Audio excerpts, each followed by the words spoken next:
Hello friends, welcome back. अगर आप हैं बिहार में नियोजित शिक्षक और बनना चाहते हैं राज्यकर्मी, तो आप लोगों को एक परीक्षा से गुजरना होगा, जिस परीक्षा का नाम है सक्षमता परीक्षा। उसी के क्रम में मैं आप लोगों के लिए वर्ग 6 विज्ञान का पाठ 12 दूरी और मापन पाठ लेकर के आ चुका हूं।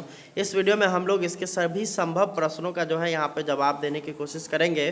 तो चलिए हम लोग इस वीडियो को शुरू करते हैं और समझते हैं। आप लोग को जो इस वीडियो में हम लोग बता रहे हैं, इस पीडीएफ को अगर लेना है या फिर आपका जितना भी पीडीएफ छूट गया है वो अगर लेना है और आने वाले समय में परीक्षा तक आप लोग को 4-4 पीडीएफ डेली चाहिए, तो आप लोग हमारा डिस्क्रिप्शन बॉक्स को चेक करिए। वहाँ पे आप लोग को ये नंबर मिलेगा और उस नंबर पे आप लोग कांटेक्ट करिए और वहाँ से आप लोग जो है इस पीडीएफ को प्राप्त कर सकते हैं। और इस पीडीएफ को प्राप्त करने के लिए आप लोग को 399 रुपये पे करना पड़ेगा, जिसमें आप लोग को जितना छूटा हुआ पीडीएफ वो मिल जाएगा और परीक्षा तक आप लोग को डेली पीडीएफ मिलता रहेगा और उसके बाद आप लोग से दोबारा चार्ज नहीं लिया जाएगा। पहला क्वेश्चन आप लोग का बोलता है कि आवर्ती गति का उदाहरण कौन सा है। तो झूला झूलते बच्चों की गति, लालक की गति, बजते तबलों के पृष्ठ की गति और इनमें से सभी। तो आवर्ती गति जो होता है वो क्या होता है, जिस तरह से मान के चलिए कि आप यहाँ से इसको फोर्स लगा के यहाँ भेजें तो फिर ये क्या होगा, रिटर्न यहीं पर आएगा, फिर यहाँ से इधर जा रहा है, फिर ऊपर की तरफ जाएगा। तो यहाँ पे इस तरह का जो गति है आपका, झूला झूलते बच्चे भी है, उसके बाद है लालक है, यहाँ पे उसकी गति है, बजते तबलों के पृष्ठ की गति। ये तीनों क्या चीज़ है, आवर्ती गति का ही उदाहरण है। तो ये हो जाएगा आपका ऑप्शन नंबर डी, इनमें से सभी। अगला सवाल आता है कि मंगल ग्रह की धरती पर किस चीज़ का प्रयोग किया गया था। मंगल ग्रह की धरती पर किस चीज़ का प्रयोग किया गया था। ऑप्शन नंबर ए है पहियों का, बी है आपका वाहनों का, सी है आपका पहियों वाले वाहन का और डी हो गया हवाई जहाज़ का। तो वहाँ पे पहियों वाले वाहन का यूज किया गया था, जिसका निशान अब भी आप लोग को वहाँ पे देखने को मिलेगा। अगला यहाँ पर आता है कि एक वक्र रेखा की लंबाई कैसे मापेंगे। ऑप्शन नंबर ए हो गया स्केल से, सी हो गया डोरी से, बी हो गया डोरी से, सी हो गया स्केल और डोरी से, डी हो गया इनमें से सभी। तो अगर बात करेगा एक वक्र रेखा से लंबाई नापने की, तो स्केल और डोरी दोनों की आवश्यकता होगी, तभी हम लोग उसको नाप पाएंगे। अगला यहाँ पर आता है कि लंबाई के 8वें भाग को कैसे समझेंगे। तो लंबाई का जो 8वां भाग होगा, लंबाई है 1 और इसका भाग 8 करना है, तो 1/8 हो जाएगा, यानी कि ऑप्शन नंबर डी इसका बिल्कुल सही हो जाएगा। अगला सवाल है कि प्राचीन काल में लोग सामान कैसे लेकर के आते जाते थे। ऑप्शन नंबर ए है अपनी पीठ पर, बी है पशुओं के पीठ पर, सी है अपनी पीठ और पशुओं के पीठ पर और डी है इनमें से कोई नहीं। तो ये हो जाएगा आपका ऑप्शन नंबर सी, यानी कि अपनी पीठ पर और अपनी पीठ और पशुओं के पीठ पर। अगला यहाँ पर आता है सरल रेखीय गति में क्या क्या आता है। ऑप्शन नंबर ए है कतारों में चलना, बी है आप लोग का सड़कों पर वाहनों की गति, सी है पत्थर गिरने की गति और डी है उपरोक्त सभी। तो सरल मतलब सीधे सीधे तौर पे हम लोग कहाँ कहाँ चलते हैं, तो सब हम लोग ये तीनों स्थिति में सीधे रहते हैं। ये तीनों ही स्थिति आप लोग का सरल रेखीय गति का उदाहरण थे, इसलिए इसका ऑप्शन नंबर डी बिल्कुल सही हो जाएगा।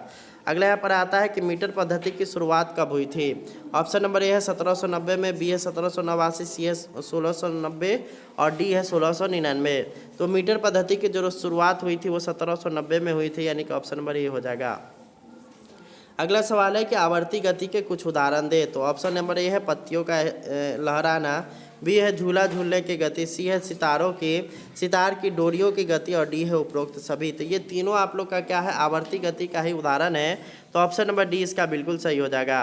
अगला यहाँ पर है खाली स्थान है का आविष्कार यातायात प्रणाली के सबसे पहला व अहम माना जाता है। किस चीज़ का आविष्कार। तो यहाँ पे आप लोग का हो जाएगा पहिए का आविष्कार जो है वो जो है सबसे पहले जो आया था और उसको जो है काफ़ी अहम माना जाता है। अगला सवाल है कि वर्तुल गति किसे कहते हैं।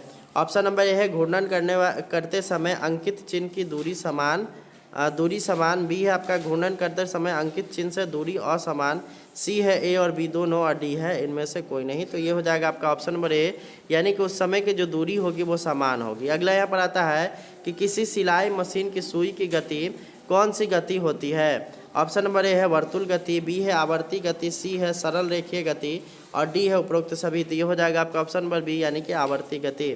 अगला यहाँ पर है कि लंबाई का मानक मात्रक क्या होता है। तो लंबाई का जो मानक मात्रक है उसको माना गया है मीटर को। मीटर जो है उसको मानक माना गया है, उसी से सारा का सारा लंबाई मापा जाता है। अगला यहाँ पर सवाल आता है कि घूर्णन गति का उदाहरण क्या है। ऑप्शन नंबर ए है घड़ियों की सुइयों की गति, बी है आपका टेबल फैन के पंखों की गति, सी है रहट में बैल की गति और डी है उपरोक्त सभी। तो घूर्णन मतलब एक स्थान पर, एक निश्चित स्थान पर लगातार गोल गोल घूमे जाना। तो ये आप लोग का ये तीनों हो जाएगा, घड़ी की सुई की गति भी है, टेबल फैन की गति भी है और रहट में बैल की गति, ये तीनों क्या चीज़ है आपका घूर्णन गति का उदाहरण है। तो ऑप्शन नंबर डी इसका बिल्कुल सही हो जाएगा। अगला यहाँ पर है कि निम्न में से परिवहन का साधन कौन सा नहीं है। ऑप्शन नंबर ए है वाष्प इंजन, बी है बैलगाड़ी, सी है आपका जलस्रोत, उसके बाद है डी मोटर बोट। तो यहाँ पे परिवहन का साधन नहीं है, तो वाष्प इंजन सिर्फ इंजन है, वो उसके द्वारा परिवहन नहीं होता है, ठीक है। तो ऑप्शन नंबर ए बिल्कुल सही हो जाएगा। अगला सवाल आता है कि अनियमित गति का उदाहरण क्या है। ऑप्शन नंबर ए है आप लोग का मच्छर की गति जो है वो अनियमित में आता है। बी है फुटबॉल के खिलाड़ी के मैदान में गति, वो भी क्या है कि खिलाड़ी इधर से उधर दाएं बाएं आगे पीछे इसमें करते रहते हैं। उसके बाद है जल में मछली की गति, तीनों का तीनों अगर देखिएगा तो अनियमित गति का उदाहरण है।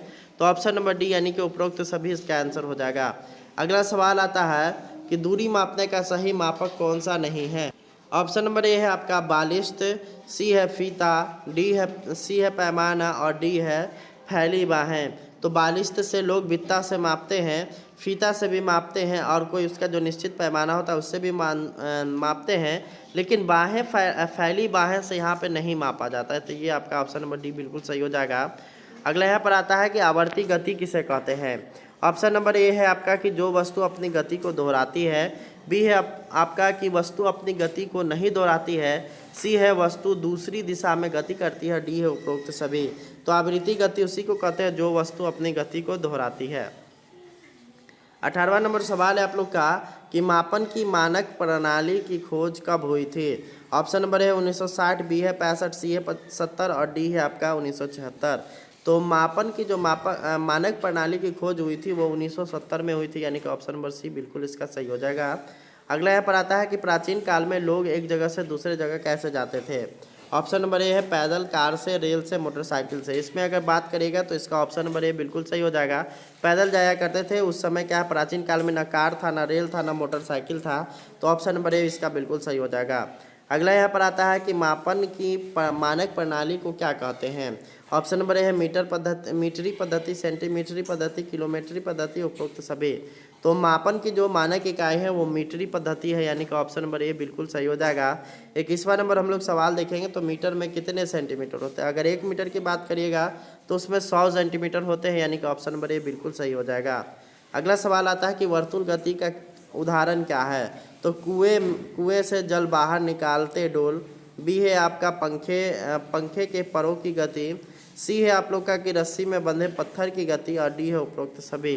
तो यहाँ पे ये जो तीनों उदाहरण है वो इसका उदाहरण है, तो ऑप्शन नंबर डी बिल्कुल सही हो जाएगा। 23वां नंबर है कि एक हाथ की लंबाई किसको कहते हैं। ऑप्शन नंबर है केहूनी से अंगुली के छोर तक की लंबाई, कोहनी की लंबाई, अंगुली की लंबाई और हाथ की लंबाई। तो ये हो जाएगा आपका ऑप्शन नंबर ए, कोहनी से अंगुली के छोर तक की लंबाई को कहा जाता है। अंतिम क्वेश्चन हम लोग देखेंगे इस वीडियो का, वो है आप लोग का कि प्राचीन काल में जल मार्गों में आने जाने के लिए किस चीज़ का उपयोग किया जाता था। ऑप्शन नंबर ए है आपका समुद्री जहाज, नावों का, गड्ढों का और डी है इनमें से कोई नहीं। तो नावों का इसका बिल्कुल सही आंसर हो जाएगा। प्राचीन काल की अगर बात करिएगा तो इस तरह से यह वीडियो ख़त्म होता है। आपको अगर ये पीडीएफ लेना है या फिर आपका जितना भी पीडीएफ छूटा हुआ है, आने वाले समय में रोज़ आप अगर पीडीएफ लेना चाहते हैं तो आप लोग डिस्क्रिप्शन बॉक्स को चेक करिए या फिर आप लोग इस नंबर को चेक करिए। इस पे आप लोग को क्या करना है, व्हाट्सअप कर देना है और इस पर 399 पे करके स्क्रीनशॉट भेज देना है। उसके बाद मैं आप लोगों के लिए यहाँ पे आप लोग का जो पीडीएफ है वो आपको प्रोवाइड करा दूंगा और उस पे जो है आप लोग अपना अध्ययन चालू कर सकते हैं। धन्यवाद, थैंक्स फॉर वॉचिंग।